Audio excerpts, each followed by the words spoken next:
Hey, do me a huge favor before you start this episode, and please rate and review this show. By doing this simple task, it helps me rank higher on the podcast charts and helps me reach more entrepreneurs who are looking for free content like this.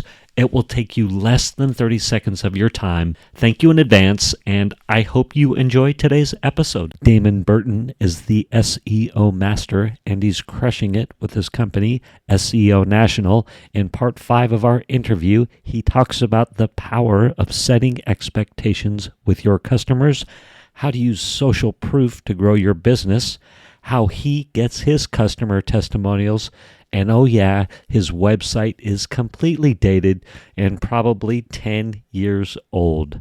Listen up, episode 5. So quick, case studies.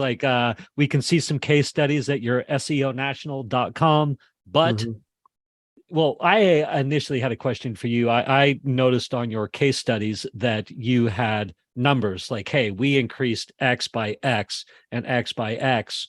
And my question is, oh, well, how do you tee up your customers to get that data? Or I guess you are in control of the data, so you have it. Or does that question make sense? Yeah, so the data we can pull from Google Analytics, it'll show the traffic, things like that. And if they're e-commerce or the transaction occurs online, then we can look at transactional data too. But at the very least, we can see traffic data. But what I had commented before we hit record is I don't use any of that. Like our website is the metaphorical redheaded stepchild. Like we don't do, like, if somebody's going to judge me by our website, which I don't blame them, but I've been fortunate enough, like I said, to build up a reputation of credibility. And so most people just come to me and go, I know what you do. Let's just get started. So we're at such a capacity of demand that we don't need our website. I couldn't even tell you the last time we touched it. I don't even know what the last piece of content on there. Some of it is so old, it's cringy.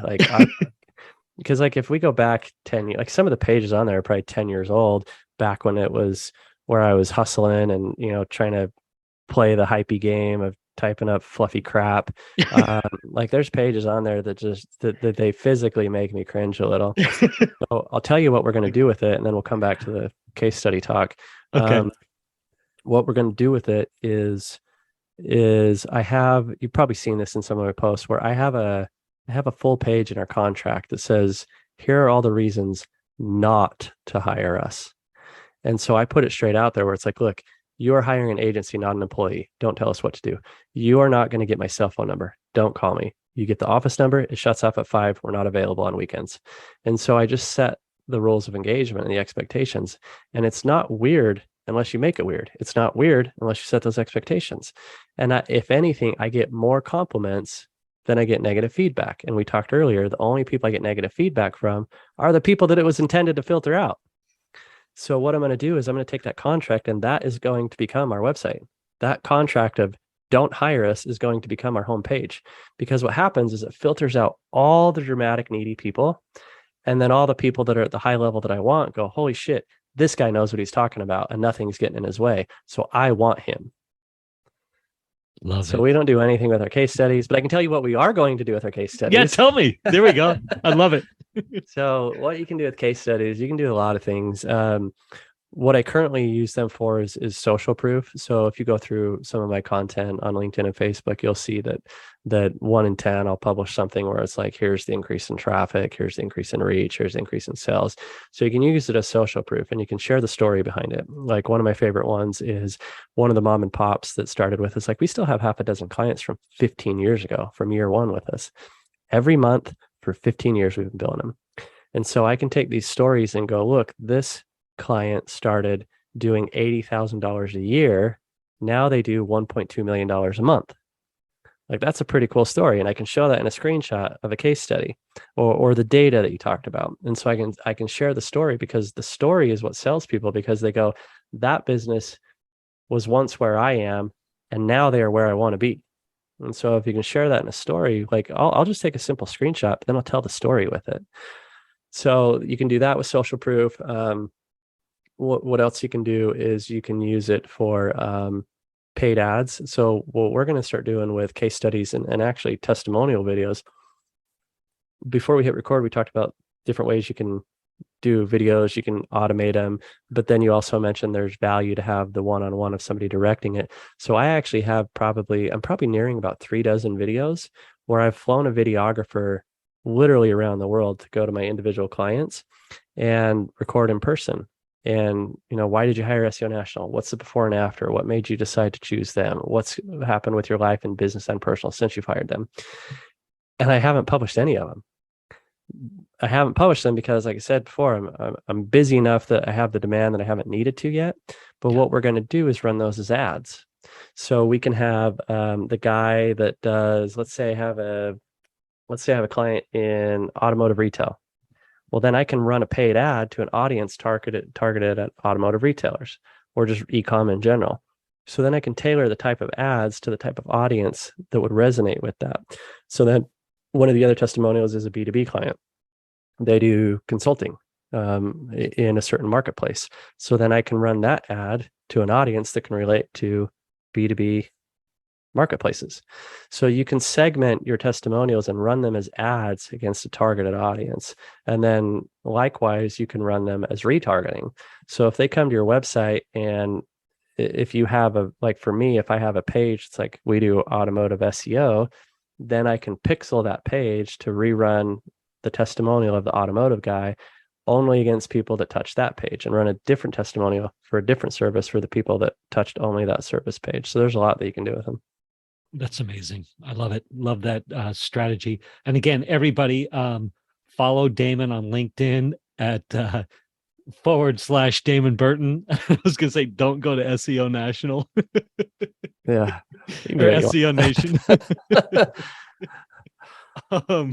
And facebook.com / Damon.Burton. And then the get the book Outrank. And that's at free. Tell me that one again. freeseobook.com. Before we hit record, I was talking about how course creators that maybe have a $97 course, or so they're selling courses in mass, right? Mm-hmm. I guess that might be a good way to say it. But depending on the interaction that they have, or the relationship they have with their customers, the process can be how was I saying it? Like it can be harder to get someone ultimately on film, getting them through that steps if there's low relationship value. Yeah, so it's basically about A, setting expectations, and B, systematizing it. So whether you have more intimate relationships like my agency does with the clients, or like you said, somebody that has less touch points, if you set the expectations, then it makes the conversion easier. And it's just like the thing I was saying where we have in our contract reasons not to hire us. Like if I didn't put that in there and then later somebody said, hey, what's your cell phone? I want to text you, then that would be weird, because then I have to go, I don't give that out. But I've already proactively made that inaccessible. So in our contract, it says that in our welcome kit, we send them a bunch of things, but we also print that in there. And it's like, can't have cell phone number. And then in the follow-up emails a couple weeks later, it's like, hey, by now we should have accomplished X, Y, and Z. By the way, here's the rules of engagement. So people learn different things. Some people call it left brain, right brain kind of thing. And so find out different ways that you can communicate the same thing. Communicate the same thing, but in different ways. So one could be email, one could be print, one could be on a phone call, Zoom, whatever. But it's really basically just setting expectations. And so if you have a low touch point engagement, then do it through nurturing. You had a great example before we hit record where it's like, maybe at the second email, let's say you sell a software and you never personally talk to your customer. Well, that software is going to have an onboarding process, whether that's through emails or through the platform itself. Have maybe the second touch point be like, hey, by the way, our clients, here's these raving circumstances. Would you like to participate? A big thing that I do, we have a real high success rate of getting these people, getting our clients on board for a video testimonial. Now, if you think about the amount of things we have to coordinate to make that happen, one is they're out of state, most of them. Two is they have to fly a guy to them. 3 is I have to make that guy's schedule match their schedule. 4, I have to get the transportation arranged. 5, I have to get the client to commit to not having something to do for an hour, and all my clients are busy. That's a lot. And we have a really high success rate. But the reason why is because I set expectations, and then I also make it partly about them. And so when I'll walk you through our process, and it's really simple. I just send a single email, but the email is structured very intentionally. The subject line is favor reasonable ? And here's why. Those 2 words. One is I asked them for a favor. It's in our human nature to want to help other people. And then the word reasonable, the only thing you could do opposite of that is unreasonable. And unreasonable doesn't make sense to people. So can I help you? Is that reasonable? That's a really compelling ask. So that's usually going to get the people to open it or really pay attention to what the ask is. Then inside, I'd be relatable. And it's like, hey, Mischa, really excited about the things we've accomplished. Would you mind sharing your overwhelming charm on video, right? Give them a little compliment and make it a little bit about them. And then I set the expectations too, where it's like, I'm not asking for anything specific. So no, you don't have to overplan. No, you don't have to get ready. And I tell them why. I say, the more candid, the more compelling. So now they don't have to overthink this. It relieves a little bit of that stress. And then I close the email in the middle of the email, I say, here's my videographer, and I CC him on the email. And I say, here's a link to a couple dozen videos he's done for us. So they'll send him a Dropbox link so they can actually see the high quality production of them that they want to be able to associate themselves with. And then at the end, I make it about them. I say, by the way, this will add to your credibility too, because we're going to feature it on our website or in ads or on social media or whatever you're going to do for it. So there's a part of all of us in human nature that A, likes to help people, and then B, we like to talk about ourselves. So why wouldn't they want a high production asset about them? So I would say we probably have an 80% success rate, if I had to guess, on getting people to coordinate all those miraculous connections to get somebody physically in their office and take a time out to record a video. But it just comes back to what we talked about, setting expectations. That's amazing. I think we've covered everything. I want to give you more than the last split second to have to rush to get your daughter from school or kids from school. So I think this is a great place to end. I think we covered it all, Damon. Is there anything that you would feel remiss that you didn't say if we hit stop right now and you're like, oh, I wished I'd have said? No, one thing that sometimes I close out with, and we could probably just wrap it up with this, is a lot of times we overcomplicate entrepreneurship. And depending on where you are in your journey, whether you are starting from scratch or starting a new chapter, this is super cliche, but really success boils down to A, starting, and B, not stopping.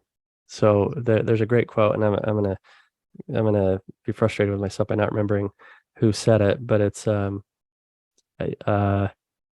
gosh, now I know who it is. Well, I'm having a total brain fart. But the quote was, losing is not an option unless you stop. It's the freaking Alex Hormozi. So Alex Hormozi has a great quote along those lines, and it really is that simple. I mean, I'm not saying it's easy, but it's that simple that you really can't lose unless you stop. That's amazing. I needed to hear that. Thank you very much. I'm going to hit stop on the record, and then we'll say goodbye offline. But first, again, everybody go check out Damon's stuff at linkedin.com. It's / Damon Burton, no dots. You can find him on Facebook at damon.burton. Get his book, freeseobook.com, your blog, damonburton.com, and then skeptically go to seonation.com. Yeah, if you just go to damonburton.com, it has all those links. Okay, fantastic. I'm going to hit stop, and then we'll say goodbye offline. Thank you for listening to this episode of the Table Rush Talk Show. For resources to help you sell your stuff, go to belove.media/resources. That's belove.media/resources, and be sure to subscribe, comment, 5-star, and share. Thank you again for listening.